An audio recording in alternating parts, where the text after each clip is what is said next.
आणि वडेट्टीवार बोलतायत, पाहूयात। मुळात हे हास्यास्पद स्टेटमेंट आता अलीकडे सत्ताधारी पक्षाकडून यायला लागले। कालचं एक स्टेटमेंट आहे काल त्यांनी जयंत पाटलांचं वक्तव्य आहे काल, असं करा की 288 आमदार एकत्र करून टाका आणि सत्ता महायुतीमध्ये 288 आमदाराची महायुती करून टाका। आत्ताच तुमचे पालकमंत्री पदावरून मारामाऱ्या सुरू, मंत्रिमंडळामध्ये मंत्रिपदावरून सगळे आपसात मतभेद आहेत। कोणी रुसतो आहे, कोणी फुकतो आहे, कोणी बोलत नाही, कोणी बोलतो आहे। आणि या सगळ्या परिस्थितीमध्ये पुन्हा इतर पक्षातले लोक येणार म्हणून अशा प्रकारचं स्टेटमेंट करणं, मला वाटतं की महायुतीमध्ये आमच्या उदय सामंतांचं मत हे भारतीय जनता पक्षाची एखादी सत्ता बनावी का, अशा प्रकारचं त्यांचं मनातील काही भावना मला या स्टेटमेंटवरून दिसत आहे। वाल्मिक कराडला 14 दिवसांची ज्युडिशियल कस्टडी जी आहे ती दिलेली आहे, कसं वाटतं संपूर्ण प्रकरणात? नाही, प्रकरण फार मोठं प्रकरण आहे, प्रकरण भयावह प्रकरण आहे, भयानक आहे। याचं कारण असं आहे की बीडमध्ये अलीकडे ज्या काही गोष्टी आता समोर येत आहेत, ज्या घटना समोर येत आहेत, आणि मला वाटतं की हा तपास ज्या दिशेनं चाललेला आहे ती दिशा मी आता योग्य आहे असं समजेल।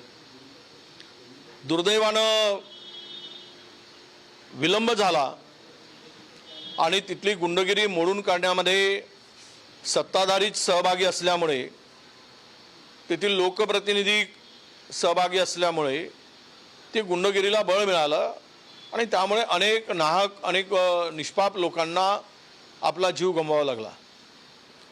आणि हे पूर्णतः मुळात सकट खोदून काढण्याची आवश्यकता आहे, तरच बीड स्वच्छ होईल।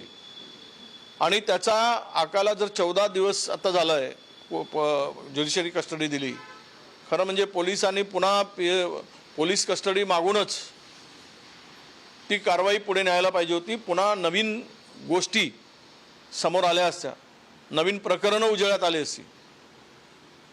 पण एक आहे की मला वाटतं सध्या मुख्यमंत्र्यांची भूमिका, मी मारल्यासारखं करतो, तू रडल्यासारखं कर, अशीच मला या सगळ्या परिस्थितीमध्ये दिसते आहे। याचं कारण स्पष्ट आहे, धस एक म्हणतायत आणि अजितदादा दुसरे म्हणतायत। एवढ्या प्रकरणामध्ये धनंजय मुंडे गुंतलेले असताना आणि त्यांचे स्पष्टपणे धागेदोरे दिसत असताना कारवाई करण्यामध्ये सरकार म्हणून, मुख्यमंत्री म्हणून, अजित पवार म्हणून का दिरंगाई करतायत, हा खरा प्रश्न येतो। अलीकडे आता पाहिलं आपण ज्या समितीचा अहवाल की 1 रुपयामध्ये पीक विमा बंद करावा, हा कुठला पॅटर्न होता? बीट पॅटर्न। या बीट पॅटर्न म्हणजे भ्रष्टाचाराचा नवा पॅटर्न। जे 93 सेवा केंद्र हे आपल्या अर्ज स्वीकारण्यासाठी उघडले गेले किंवा मंजुरी दिली, त्यातील 36 केंद्र हे केवळ एका बीडमध्ये होती। आणि शेतकऱ्याला न माहिती देता त्यांचे ऑनलाईन फॉर्म भरून घेतलेत, अर्ज करून घेतलेत पीक विम्यासाठी, आणि त्यांच्या खात्यात पैसे जमा झाल्यानंतर 10% केवळ त्या शेतकऱ्याला देऊन 90% वसुली या गँगनी, बीडच्या गँगनी वसुली केली। किती मोठा भयानक प्रकार। त्याच्या पलीकडे जाऊन म्हणजे BDS वर जी योजना सुरू होती ती रद्द करून टाकली।